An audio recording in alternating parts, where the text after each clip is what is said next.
महात्मा बुद्ध और क्रोधी व्यक्ति की कहानी। एक गहरी और जीवन बदल देने वाली कथा। एक समय की बात है, महात्मा बुद्ध अपने शिष्यों के साथ एक नगर में ठहरे हुए थे। बुद्ध के प्रवचनों से प्रभावित होकर अनेक लोग उनके शिष्य बन रहे थे। उन्हीं दिनों नगर का एक धनी व्यक्ति, जो अत्यंत घमंडी और क्रोधी स्वभाव का था, बुद्ध के बारे में सुनता है और क्रोधित हो उठता है। वह सोचता है, यह व्यक्ति लोगों को मोहमाया छोड़ने की बात सिखाता है। यदि सबने वैराग्य धारण कर लिया तो मेरा व्यापार कैसे चलेगा। उसके मन में बुद्ध के प्रति द्वेष भर जाता है। क्रोधी व्यक्ति का आगमन। अगले दिन वह व्यक्ति बुद्ध के सामने आ पहुंचा। उसका चेहरा क्रोध से लाल था। उसने बुद्ध को देखते ही अपमानजनक बातें कहनी शुरू कर दी। तुम ढोंगी हो। लोगों को मोहमाया छोड़ने की शिक्षा देकर उनका जीवन बर्बाद करते हो।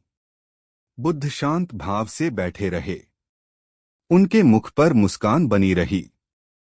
शिष्य चिंतित हो उठे, लेकिन बुद्ध एकदम स्थिर रहे। व्यक्ति ने और कठोर शब्द कहे, पर बुद्ध मौन रहे। अंत में वह व्यक्ति थक गया और बोला, क्या तुम्हें गुस्सा नहीं आता? मैं तुम्हें इतना कुछ कह रहा हूं और तुम चुप हो। बुद्ध का शांत उत्तर। बुद्ध ने धीरे से कहा, भाई, यदि कोई तुम्हारे लिए उपहार लाए और तुम उसे स्वीकार न करो तो वह उपहार किसका रह जाता है? व्यक्ति ने उत्तर दिया, जो लाया है उसी का रहता है। बुद्ध बोले, ठीक वैसा ही तुम्हारा क्रोध भी है। तुम मुझे अपमान का उपहार दे रहे हो, लेकिन मैंने उसे स्वीकार नहीं किया। अतः वह तुम्हारे पास वापस लौट गया है। उस व्यक्ति का अहंकार टूटने लगा। बुद्ध ने आगे कहा, क्रोध आग की तरह है। जब तक उसे पकड़े रहते हो, वह सबसे पहले तुम्हें ही जलाता है। व्यक्ति का परिवर्तन। वह व्यक्ति चुप हो गया। उसके भीतर पश्चाताप की भावना जागने लगी। उसने विनम्र होकर कहा, मुझे क्षमा करें प्रभु, मैं मूर्ख था। बुद्ध ने मुस्कुराते हुए कहा, क्षमा मांगने की आवश्यकता नहीं। समझ ही सबसे बड़ी क्षमा है।